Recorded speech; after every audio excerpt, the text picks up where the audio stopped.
নমস্কার বন্ধুরা, জানা হোমিওপ্যাথি চ্যানেলে আপনাদের স্বাগত জানাই। আশা করি আপনারা সবাই ভালো আছেন। আজকে আমি একটি খুব গুরুত্বপূর্ণ টপিক নিয়ে আলোচনা করব। সেটি হলো হিপার সালফ হোমিওপ্যাথি মেডিসিন এবং এটি কোন কোন রোগে আপনারা ব্যবহার করবেন সেটা নিয়ে আলোচনা করব। তাই বন্ধুরা, ভিডিওটি স্কিপ না করে আপনারা সম্পূর্ণ দেখতে থাকুন, তাহলে পুরো বিষয়টি ক্লিয়ার বুঝতে পারবেন।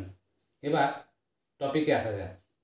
এই হিপার সালফ যে হোমিওপ্যাথি মেডিসিন, এটি কোন কোন রোগে আপনারা ব্যবহার করতে পারবেন।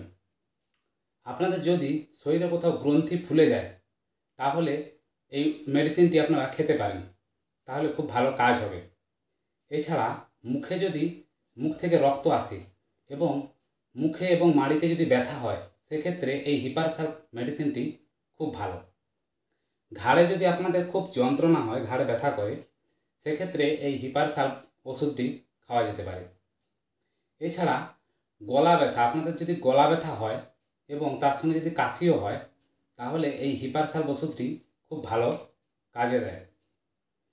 এছাড়া আপনাদের দেখবেন যদি কানে ব্যথা হয়, বিশেষত অনেকের কী হয়, রাত্রে কানে ব্যথা করে, এটা মূলত রাতের পেশেন্টদের জন্য খুব ভালো ওষুধ। এবার আসি হজমের সমস্যা। আপনার যদি হজমের সমস্যা হয় কিংবা মলের যদি দুর্গন্ধ হয়, মানে পায়খানা যদি দুর্গন্ধ হয়, সেক্ষেত্রেও এই ওষুধটি খুব কার্যকারী। এছাড়া আপনাদের ত্বকে অর্থাৎ স্কিনে যদি কোনো ব্রণর সমস্যা বা পিম্পলের সমস্যা থাকে, সেক্ষেত্রেও এই হিপার সালফ ওষুধটি খুব কার্যকারী। তাহলে বন্ধুরা, আপনাদেরকে কি কি রোগে এই হিপার সালফ ওষুধটি খাবেন বললাম। এবার আসি এর ডোজ, আপনারা কতটা পরিমাণ ডোজ খাবেন। হিপার সালফ সব থেকে ভালো হয় 200 পাওয়ারে, আপনারা দোকান থেকে কিনে নেবেন।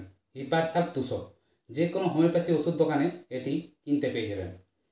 এটা আপনারা আপনাদের যে সমস্ত রোগ বললাম এর মধ্যে যদি কোনো একটি রোগ হয়, তাহলে সারাদিনে 2 ফোঁটা করে 2 বার এই হিপার সালফ ওষুধটি খেতে পারেন। ডাইরেক্ট জিভে নিয়ে নেবেন, তাহলে দেখবেন দুর্দান্ত রেজাল্ট পাবেন।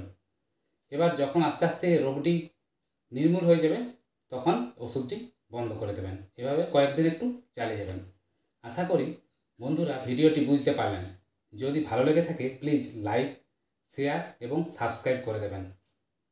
ধন্যবাদ বন্ধুরা।